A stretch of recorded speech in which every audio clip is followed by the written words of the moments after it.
This is going to be chapter 23.1. This is going to be the United States and the Cold War going on from 1945 to 1953 and moving on into the 1980s as well. And we're going to start with a primary source from Winston Churchill, who was speaking at the Westminster College in Fulton, Missouri, of all places. He was invited by President Truman.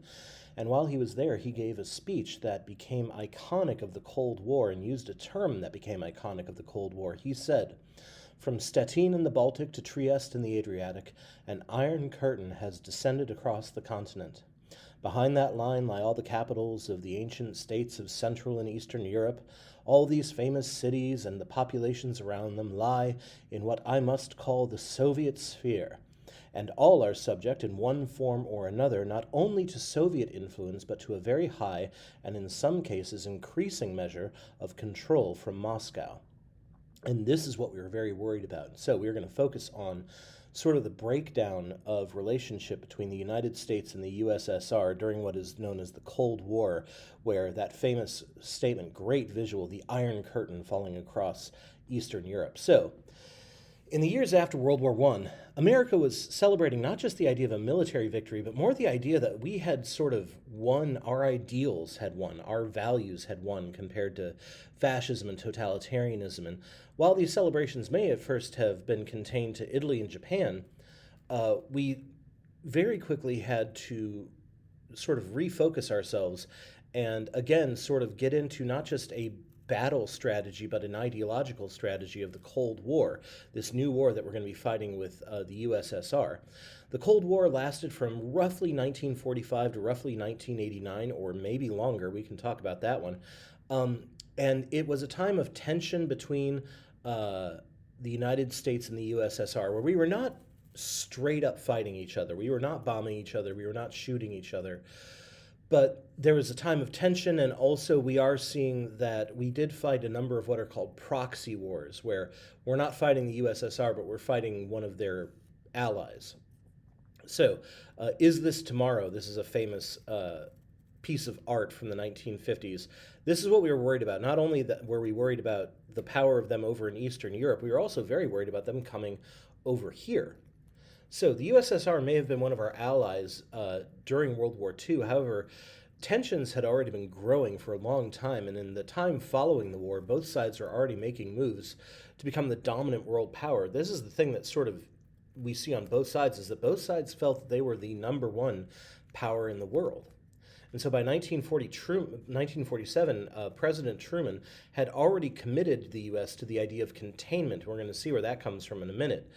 Containment is the idea of stopping any further spread of their ideology, or I guess their actual physical geographic boundaries, into the rest of the world as well. So aside from the foreign policy battles going on, America once again had to question our own beliefs as well, and whether communism was infiltrating the U.S. government, and whether or not having different ideas when it came to communism counted as freedom of speech, freedom of thought, freedom of expression. So let's look at the background origins of the Cold War. America came out of World War II as incredibly powerful, more powerful than we'd ever been. And we were not going away. We shrank the size of our army, but we still had a huge navy and a huge air force. And for a few years, the only nuclear weapons in the world. We were also incredibly economically powerful. We were responsible for more than half of the manufactured goods made in the world. And at this time, we really did not have any sort of intention of going back to our, post-World War I, 1920s, return to normalcy isolationism again. We were actively promoting our interests and our beliefs, things like democracy and international cooperation. We were not only fashioning them and highlighting them, but we were actively campaigning for these beliefs to go out around the world. Our biggest rivals were the Soviet Union. They were the other ones who we classified as the big winners of World War II. They had done more than any other country in reality to defeat Hitler. Hitler lost on the Eastern Front. He may have fought on the Western Front, but he lost on the Eastern Front. He lost more than 20 million people, Russia lost more than 20 million of their people in the process. Also, the USSR still had soldiers around Eastern Europe, including East Germany, so they were in a prime position to be our rivals, or I guess our allies turned out to be rivals. They, like the United States, were also aspiring to become a major world power and to sort of run the game for the next couple of decades. They already had footholds, like I said, in much of Eastern Europe. So here is Europe on the modern borders, what the USSR looked like. That was the USSR in its totality. We see that there was some issues that they already had. They had acquired Estonia, Latvia, Lithuania, Kaliningrad, and we're going to see that this only continues throughout the 1950s. We also see that they had a foothold in Germany, so everything in red is Russian territory in Germany, while the rest are from the Allied non-communist countries. This is going to be a problem in just a few minutes. Now, Roosevelt had a little bit of hope that maybe he could keep some sort of friendly relationship going with the USSR, but this very quickly proved not to be feasible. It very quickly became clear that our partnership had been based on the fact that we both needed Germany to be gone, rather than any sort of aligned interests that we had. So Stalin had very quickly, post-war, sent troops to Iran to take control of the Middle Eastern oil process. However, he was forced to withdraw after the U.S. and England were like, stop. Meanwhile, we also see that while not Russia themselves, they weren't taking over, but Russian-backed allies were taking control of certain countries. So Poland, Bulgaria, Romania. Stalin claimed that this was no different than the sort of Roosevelt-style imperialism of the 19-teens and up through the 1920s and 30s. But we believed that he was violating promises he had made at Yalta. At Yalta, he had said that he would make Eastern Europe more democratic, that he would allow them to vote. And his argument would be that I am allowing them to vote, they're just voting to become communist. So here are the USSR and what were called its satellite states at the time. So we see, even if they're not a part of Russia, they are part of, or not part of the USSR, they are part of sort of their sphere of influence, and that includes Bulgaria, Romania, Hungary, Czechoslovakia, the Eastern Germany, places like that. So in 1946, one of our men, a guy named George Kennan, who was an American diplomat in Moscow, one of the early architects of the Cold War, sent what is called sometimes the long telegram to the United States, which was basically a long sort of like, here's the way things are in Russia, and based on how the way things are in Russia, here's what we should do next. He advised the United States government not to treat them like any other random government. They are a people unto themselves. He also said that they're not going to stop. They're going to continue expanding beyond Europe, beyond Eastern Europe. He also believed that while we could not force the USSR out of where they were already, we could try to stop them from moving any further. We needed to focus on containment. So this is that word we had, containment, not letting them spread any further. George Kennan was one of the first architects of the idea of containment for the USSR. So here's a portion of his long telegram by George Kennan, who says, "Much depends on health and vigor of our own society. World communism is like a malignant parasite which feeds on only diseased tissue. This is a point at which domestic and foreign policies meet. Every courageous and incisive measure to solve internal problems of our own society, to improve self-confidence, discipline, morale, and community spirit of our own people, is a diplomatic victory over Moscow." Worth 1,000 diplomatic notes and joint communiques. So he's saying that we not only have to fight communism on the foreign front, but also we need to make sure that we are, as America, very strong, and that included sort of the American, belief in our own greatness, sort of, that also needed to be strong too. Very quickly after this, Churchill gave that Iron Curtain speech that we started with at Westminster, which draw a very distinct line between freedom in Western Europe and the communist Iron Curtain totalitarianism of Eastern Europe. We see the figurative battle lines being drawn here. In March of 47, Harry Truman made containment part of the goal of American foreign policy in a very important document known as the Truman Doctrine. So here's Winston Churchill in Missouri giving his Iron Curtain speech. So what is the Truman Doctrine? Well, first of all, we have to look at the man a little bit. Harry Truman becoming president was highly unlikely. He had been a senator that was elected by sort of a Kansas City version of Tammany Hall, the Pendergast machine in Kansas City. And he was a senator. He was a good senator. He did a lot of stuff during World War II, making sure that people weren't misusing funds for the war and things like that. But he was kind of a low-ranking senator and really only became FDR's vice president in 1944. He had not been with Roosevelt since 1932. And then when FDR died in 45, Truman was new to the scene and had not been very well briefed before. This meant that he was not in on a lot of the larger foreign policy debates. So Truman, for his credit, was very smart. He was determined, and he knew in his gut that Stalin was not somebody to be trifled with and dealt with, and he was not someone to be trusted. So early on in his presidency, after the war was over, he released what is known as the Truman Doctrine. So again, this is not a law necessarily, as more as it is a statement of purpose.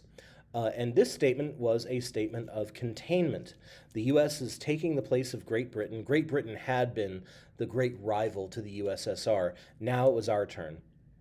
And we are going to be providing economic support to countries that looked like they were possibly going to fall to communism. Now, the reason we did this is because we had two countries that looked like they were going to fall to communism. We had Greece and Turkey. And these weren't even the USSR's necessarily their doing. They may have had, some people in the background working, but this had a lot to do with Greece and Turkey both having a lot of economic issues and not really trusting their own governments anymore. And so this led to a lot of issues with internal corruption. However, in the minds of the United States and of many other Western countries, if Greece and Turkey fall to communism, that basically means that there is an uninterrupted communist road from Russia to the Middle East, and that's a problem for us. So Truman announced that in order to defend freedom, and he used that word a lot, he used it 24 times in an 18-minute speech, we would be able to defend democracy in foreign nations both economically and militarily if need be. So basically, we are going to send them money. If need be, we will also send them troops in order to stop the spread of communism. So here is one of his. At the present moment in world history, nearly every nation must choose between alternative ways of life. The choice is too often not a free one. One way of life is based upon the will of the majority and is distinguished by free institutions, there's that word free, representative government, free elections, guarantees of individual liberty, freedom of speech and religion, and freedom from political oppression. The second way of life is based upon the will of the minority forcibly imposed upon the majority. It relies upon terror and oppression, a controlled press and radio, fixed elections, and the suppression of personal freedoms. I like to emphasize the word free every time it pops up in this. This is only part of it, too. I believe that it must be the policy of the United States to support free peoples, who are resisting attempted subjugation by armed minorities or by outside pressures. This is part of his speech on March 12, 1947, and it is a coming out party for the American 1950s through the 1980s, basically. We are here to protect freedom and to stop communism.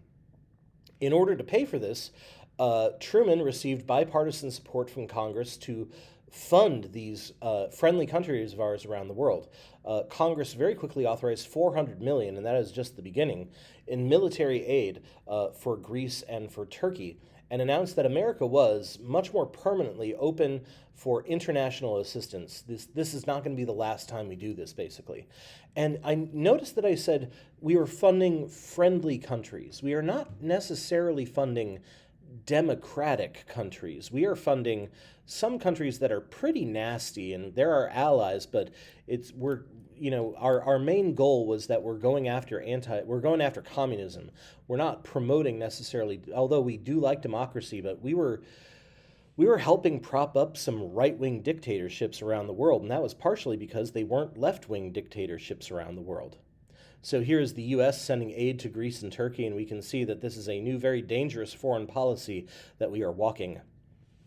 Now, Truman's new doctrine worried a lot of Americans. It basically was very open-ended that we would be defending our allies with money and guns, and also with a new group founded in 1947, the Central Intelligence Agency, founded as an intelligence gathering organization, basically our group of spies. However, they also worked to undermine several foreign nations. But it was also only one part of a larger foreign policy in the post-war era. Another aspect of our new goals was announced in a speech at Harvard in 1947 by Harry Truman's Secretary of State, a guy named George Marshall. Marshall announced that the United States would also, along with spending millions of dollars to defend democracy, would be spending billions of dollars to help Europe recover from World War II. And so here's George Marshall, 1880 to 1959, from Pennsylvania. He was the Army Chief of Staff during World War II, became Secretary of State and later Secretary of Defense. He received the Nobel Peace Prize for the Marshall Plan in 1953. So, what is the Marshall Plan? Getting to it right now. This Marshall Plan, the idea that we are going to basically help to rebuild Europe, was based on the fact that we wanted to put a good face on America too, not just the guys who step in with the guns and the money to keep people, oppressed, I guess might be one word for it, or at least to help out our allies, but also that we are going to positively spread American democracy by saying, hey, let's help you rebuild your country that was ended during the war. We're going to give you money, we're going to help you rebuild, and we're going to promote capitalism, and also we're going to promote the idea that America is the right ally for you. In a way, this was almost an extension of Roosevelt's New Deal across Europe, and the whole idea of it was this is sort of the positive spin on American-style democracy and on freedoms, is that join us in our freedom and we'll help you rebuild. So here's the Marshall Plan, and it says, our policy is not directed against any country or doctrine, but against hunger, poverty, desperation, and chaos. Now, the Marshall Plan proved to be very popular. It got him a Peace Prize, for crying out loud, but it also helped to rebuild Western Europe by 1950 and expanded European output from what it had been before the war. This Marshall Plan and the Truman Doctrine also only went to non-communist countries, so that was the one thing, is you had to sort of be on our side. And this really helped to further split the two ideologies at that time. Meanwhile, at the same time, we were working with our allies to do things like lower tariffs and encourage worldwide trade. We were no longer, again, the isolationist country that we had seen in the 1920s. Now, let's also look at Japan, because Japan was wrecked by the war. We went into working on rebuilding and remaking Japan. This was under the control of Douglas MacArthur, who had been the general in control of the Philippines when the Japanese attacked, seen as one of the most popular and effective generals we've had. American guidance led to a democratic constitution in Japan, the freedom to own land, which was different. It had been sort of feudal before, and also the right for women to vote. And we were also trying to rebuild Japan economically. America decided against destroying a lot of the pre-war manufacturing businesses because we are like, they're better use to us alive than dead. And instead, we used these businesses to create an anti-communist economic force in Asia. And so we basically, we are helping them rebuild, but we're also using them for our own benefits as well here. Now, the center of the Cold War was Germany, though. So Germany was where the Cold War, it was ground zero, specifically in Berlin. So just like the rest of Germany, after the war, Berlin was split into 4 regions as well. The weird part was that Berlin was deep into Soviet-held space. So there were these little bastions of freedom inside of Berlin, deep inside the communist state. And that's the way it would last until Berlin fell in the 1990s. So in 1948, the United States, England, and France began work on creating the democratic Western Germany. That started with giving them a new currency.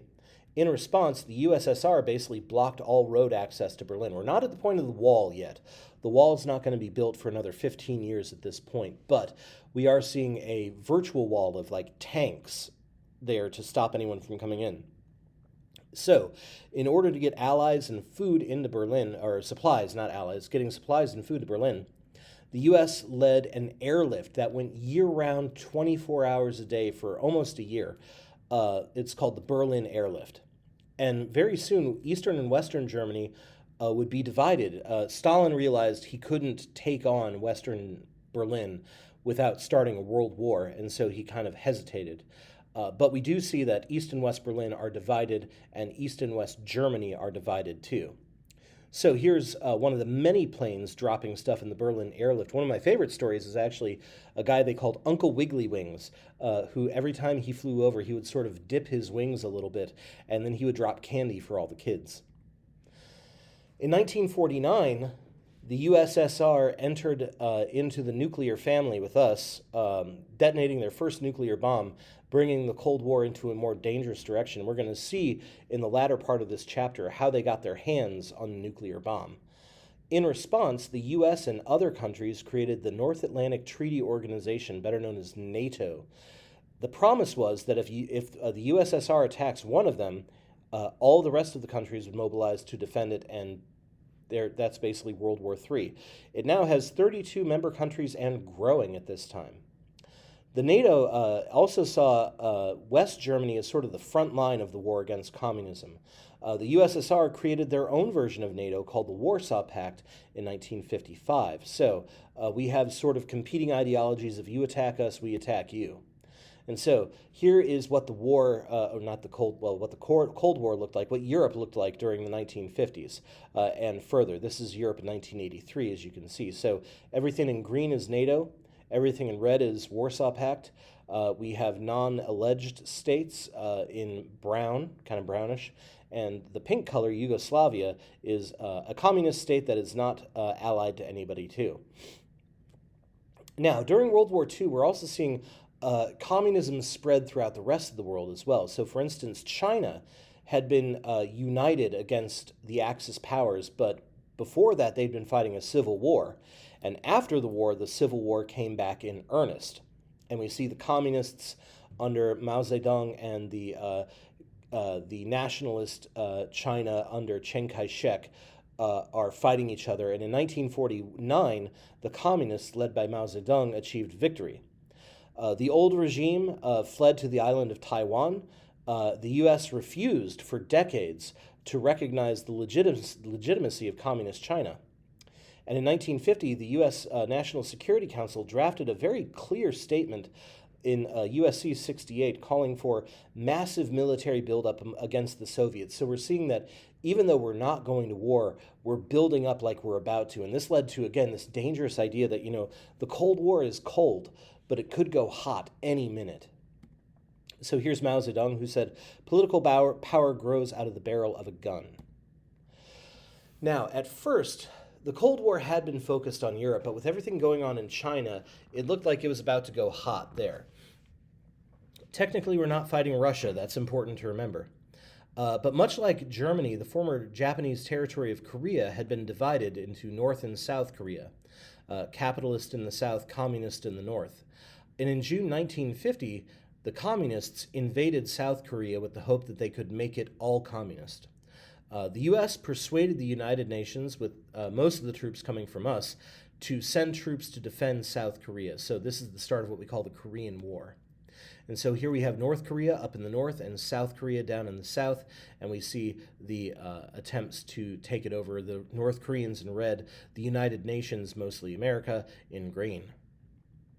So in September 1950, General MacArthur, the guy who had been in charge of Japan, he had been big during World War II, he attacked Incheon in North Korea. So if you actually take a look at the map for a second again, here we see Incheon is the green on the left-hand side.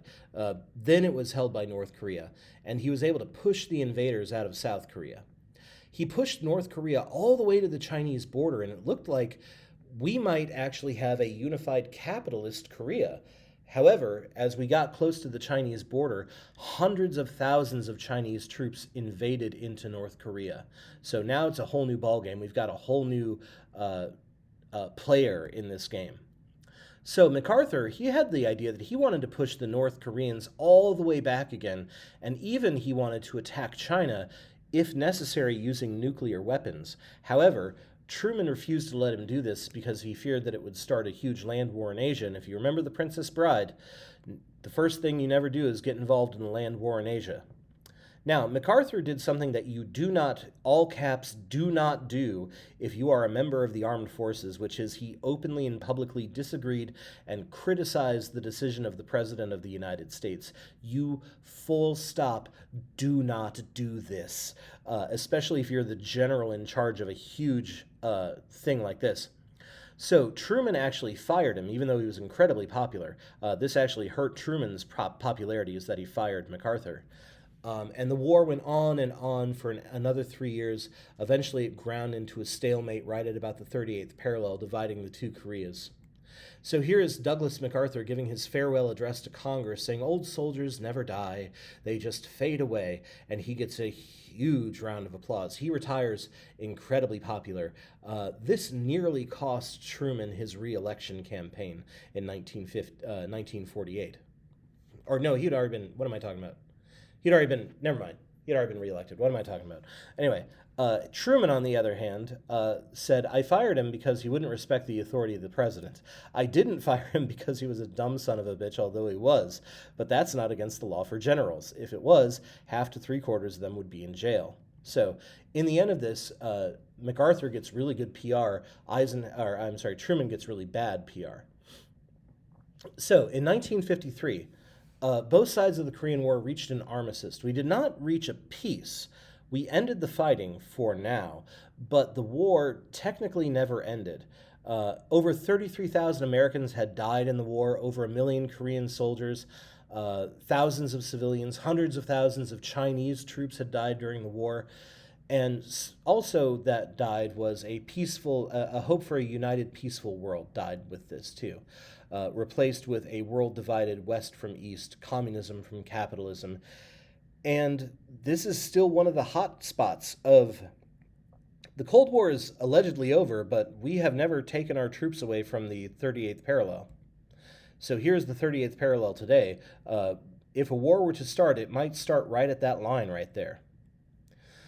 Now, there were those who were critical of the U.S. government's stance. George Kennan, who actually was one of the architects of containment, said, "We've got to stop making this a decision between freedom and slavery because it leaves no room for like subtlety and nuance."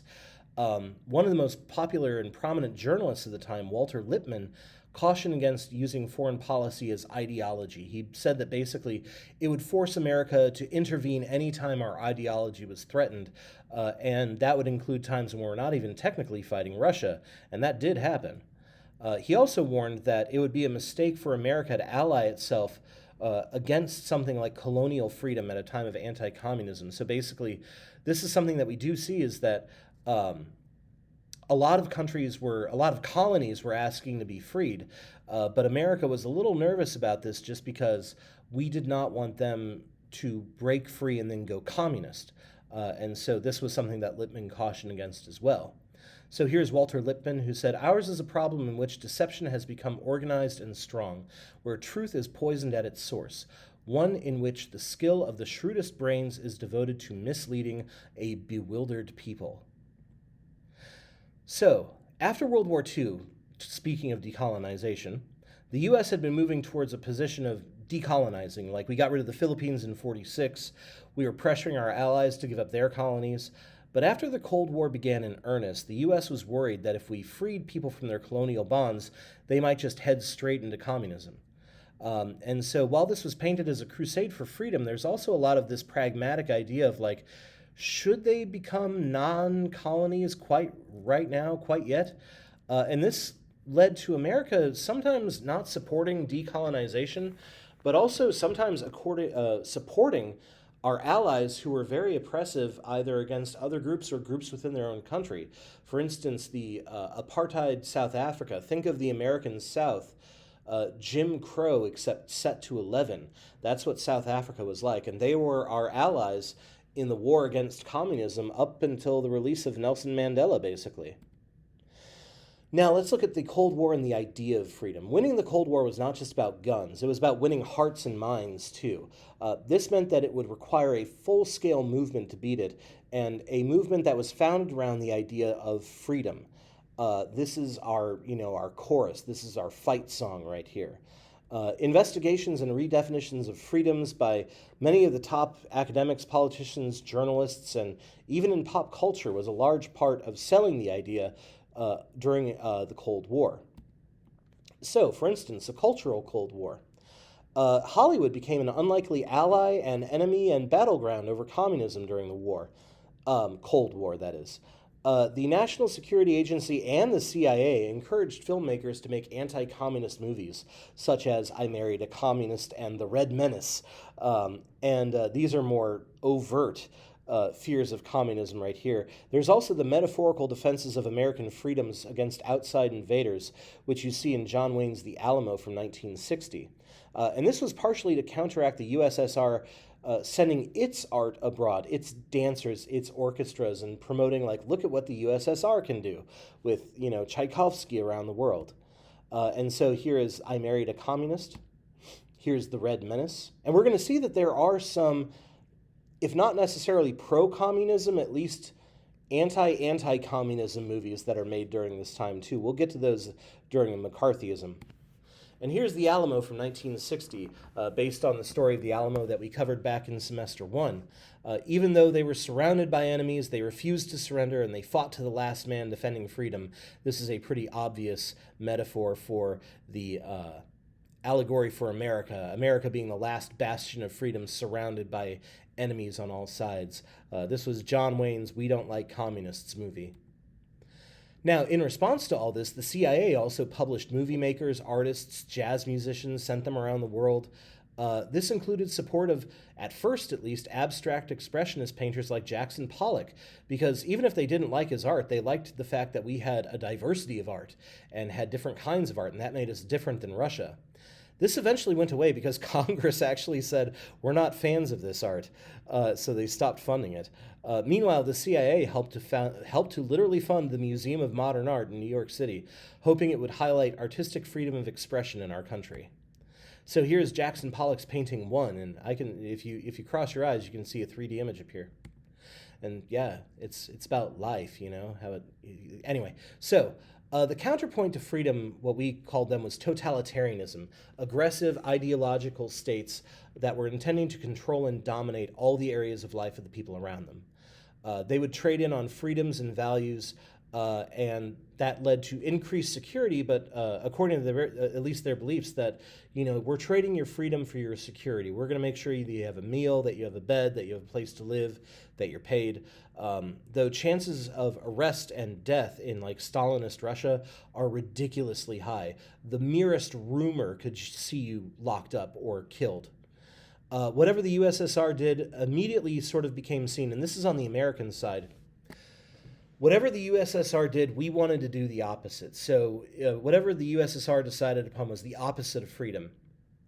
And this meant that sometimes people used fear of being like the USSR to criticize things that they didn't like. So if you stuck the word socialized in front of a new idea, it meant that it was communist, and people didn't like communism, so it wouldn't happen.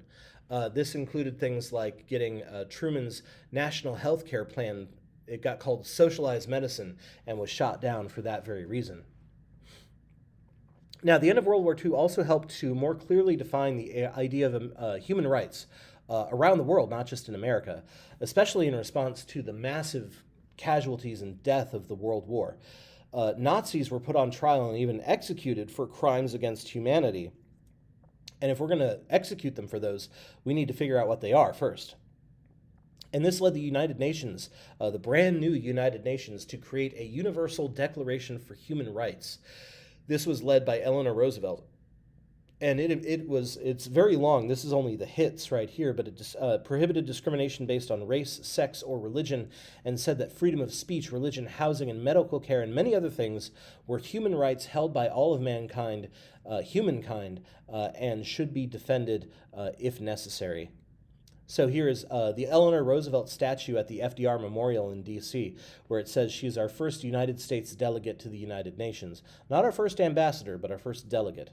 And she said, the structure of world peace cannot be the work of one man or one party or one nation. It must be a peace which rests on the cooperative effort of the whole world. Now, statements regarding human rights led to some major questions, and this is something we're going to have to deal with in the civil rights movement, obviously. But do human rights take precedence over national laws? Can we decide that, we don't like what a nation is doing, and therefore we can march in and say that you're violating human rights? And if so, how do we enforce this? And even though Mrs. Roosevelt helped to pass this Universal Declaration of Human Rights, both the USSR and the US were both unwilling to sign on to it because they were worried that it could lead into investigations of whether or not they are violating human rights. So, for instance, how we if we are mistreating African Americans in the Deep South, does that count as a violation of human rights? And therefore, would the United Nations have to invade Alabama? Question we will look at later.